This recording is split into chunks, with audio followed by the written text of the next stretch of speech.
would you hope to see out of a long, detail-oriented practice today, just from these guys? What would I like to see? Yeah. JB be happy, and us be further prepared.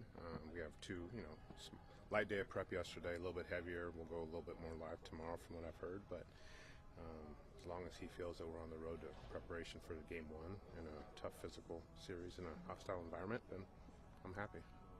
So of course, this season being a historic one for the Pistons, I guess just what's been the feeling for you this week, seeing just what the organization has been able to achieve in a year and be in this spot now? Yeah, I said something to somebody the other day that this still feels a little bit surreal, given, I always look at that area over there as the area that I did the press conference, early last June. So to be here after I told everybody to stay patient is pretty funny. So I hope that doesn't change people's mindsets going forward. But it's been an incredible year. So happy for the players.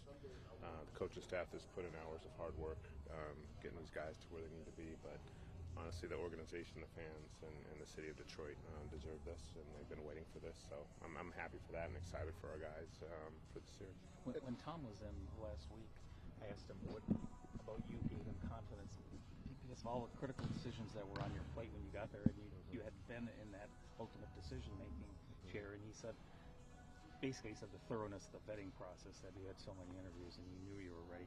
What about that, your interaction with him made you believe that he would be a good partner for you as you embarked on all those decisions?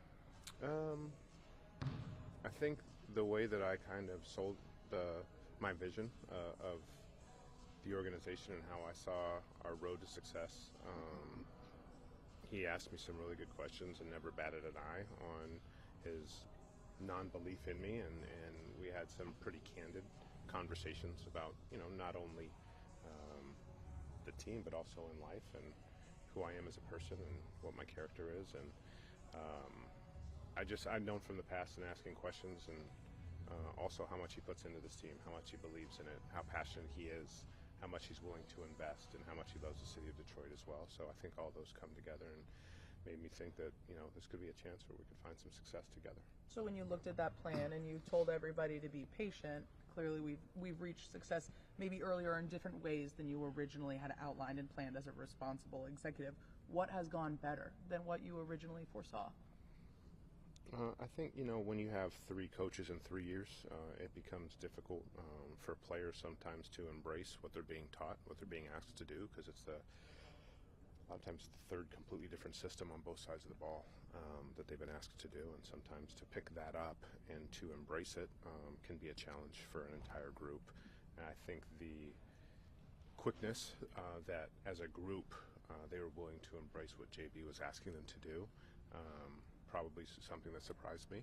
I knew we had a lot of talent, but at the end of the day we had to learn to embrace each other and learn how to execute on both ends of the floor to win games at the ends. It's one thing to be close, it's another thing to execute and actually put a mark in the win column. So for us to be able to do that and start doing that as early as December was much earlier than expected, but then just to prolong that, we were able to keep getting better and better and better as the year went on, and that's one thing that we wanted to do, as I said early, be better in December than we were in October, and then be better in March than we were in December. So I think that's one thing we did do. Just a lot better than I expected. Can you put into perspective how decision-making and expectations have evolved from the first day you showed up here? Yeah, I think the biggest thing was around trade deadline. We had an internal dialogue about what direction we're going to go in, probably mid-January in our first prep meetings, and there was let's assess and see where this team goes within the next 2 to 3 weeks, and that'll allow us to see what path we're going to take. We'll go one direction or another. We'll get better, we'll get worse, and I told our group if we get better, we're going to lean towards continuing to get better and support these guys with a player that can help instead of maybe going another way and make different decisions. So I think that was around the time that kind of we pivoted in terms of our mindset and tried to attack getting better. JB has spoken all season about just the leadership that Cade has and his ability to bring people with him, his empathy. Can you speak to just how you've seen his leadership grow this season? Yeah, he talked about it a lot last summer when I first got the job, and we had some long walks early on. He asked me some pointed questions about who I was, what I believed in, what I wanted to do here, what my philosophy was, and we agreed to disagree on some things pretty early on. But I knew at that point that he really cared, and that leadership was important to him to keep growing as a leader. And you know what, he talked about it, and now he showed it, and you can see it every day. In his approach on the court and the way that he talks to guys, whether it's being empathetic or whether it's being challenging. And he's done it both ways, and I think at the age he's at in his fourth year in the league, it's pretty impressive what he's been able to do from that standpoint. You've gone after a couple jobs like this before.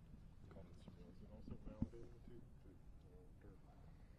I mean, I'm competitive, so I think validation is not the word. I think I'm more than anything, I'm happy. I do this job as a challenge, but I do it to try to put everybody else in positions to be successful, honestly. So from that point, it's validation, just because that's what I want our organization to be about. I want myself and our staff to be about, is making everybody here better and creating an environment where they feel like they can be the best versions of themselves. So from that standpoint, it's validating. Do you have to resist the temptation to not look at this playoff as gravy now, house money, you've done things nobody expected?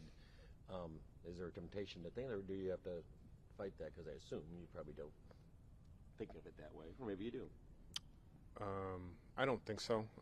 I've been in organizations that have won championships. I won championships myself as a player, so for me is this something that we didn't expect? Yes, but now that we're here, we're competing, to beat the Knicks. We know how difficult it's going to be.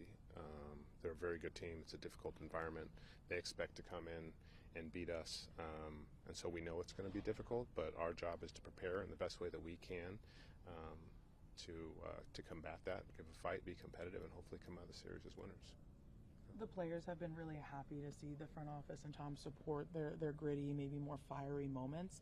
And I know that's how JB wants them to play, but you don't always see such a vocal and physical presence of you guys supporting that. Where does that connection and foundation begin to say, no, we are actually going to make this everybody's identity? I think the importance of Tom, myself, and JB being connected and aligned in our philosophy and thought was very important to all of us.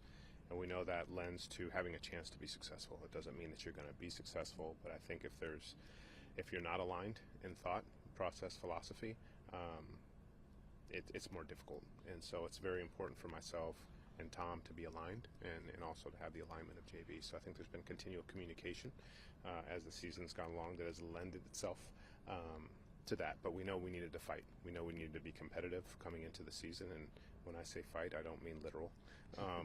I mean compete, and I think our guys have done that, and they felt it from our end, and we're going to have these guys' backs. And it's always, when you're doing something well, we're going to let you know, but when you're not, we're going to hold you accountable as well. But regardless, we're going to have your back.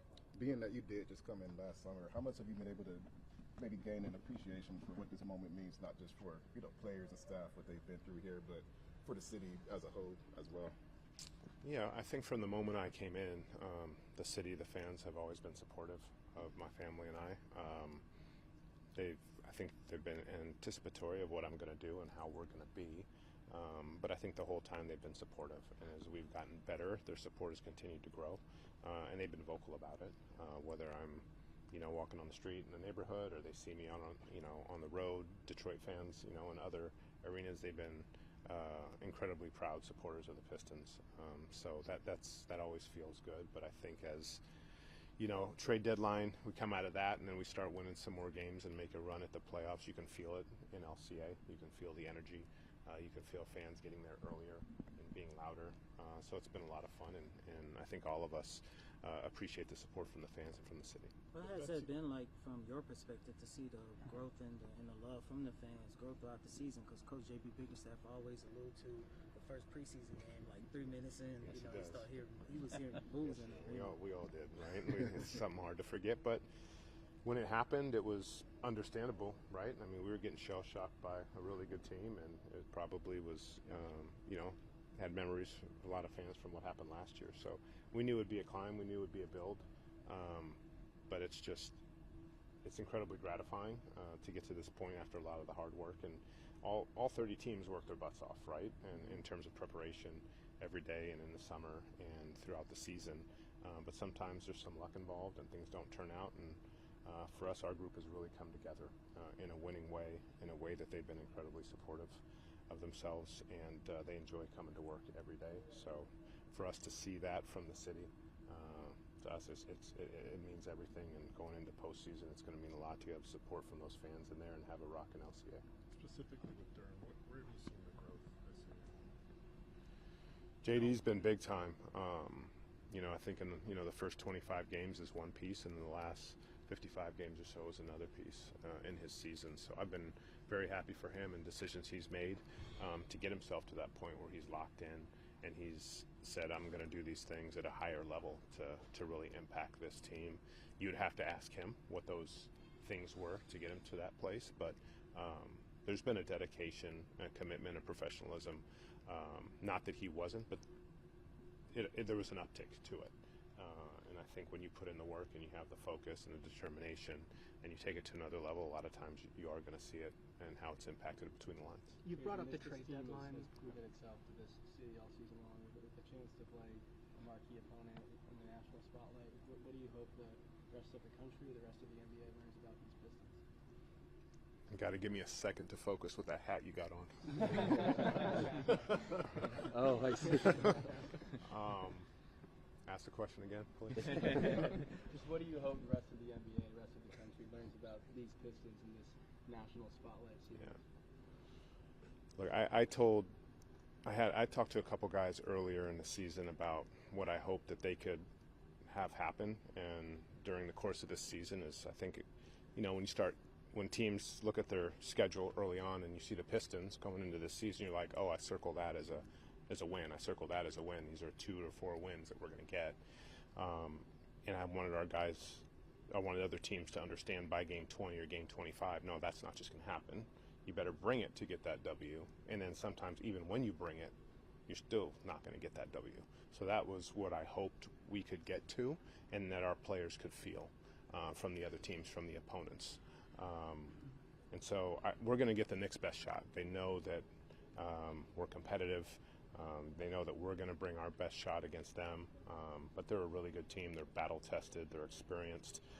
And we know that we're going to get their best shot too. So regardless, it'll be a great learning experience for our guys. But we'll be ready to go, knowing it's going to be a tough team and in a tough environment. You brought up the trade deadline a couple of times. Dennis Schroeder, obviously the key piece of that. Can you give us some context for what it is that he's done to meet your expectations and why he's made the difference he has? Yeah. Obviously, we just talk about experienced and battle-tested, and sometimes it's where you play the basketball around the world. And he's done that in an international stage as well as an NBA stage. He's played in the playoffs, but you're talking about like playing in Olympic medal games and Eurobasket games and being the head of the snake for his German national team for a long time. Those are pressure-packed environments and pressure-filled games where you're representing your own country. So for him, these regular season down the stretch games are nothing in terms of a pressure and an anxiety-filled moment. So I think he's brought a level of calmness to our group in terms of his approach. He doesn't get rattled on the floor. As you can see, he's had an incredible assist-to-turnover ratio in terms of getting us in the offense, making the right play, not being scared to take the big shot or defend a big-time player at the other end of the floor. But he's coming here with a great unselfish mindset, team-first mindset, and just trying to help this group, especially the younger players that haven't played into games that are meaningful after March and especially now postseason. So he's been a huge impact from that vet experience standpoint. At your introductory press conference, you said that when you guys win, you want there to be a celebration, but at the same time, when you lose, you want there to be a sense of pain. How has that ideology, shaped the season? I don't even remember saying that, but it's funny you say that because when we do win games, I'm sure you've heard all the music being played, and it sounds like a rock concert sometimes in our locker room, which is a lot of fun to see, and I think our guys have a lot of fun with it. But at the same time, when we do lose, we lose together, and JB's been on point with his messaging all year on whatever our guys need to hear after those losses, and to learn from them and bring them together and then get better for the next game. Don't dwell on them, but we're going to learn and get better, and I think that's what we've done. and it's really helped in our success this year. Thanks, Trajan. Thank you, guys.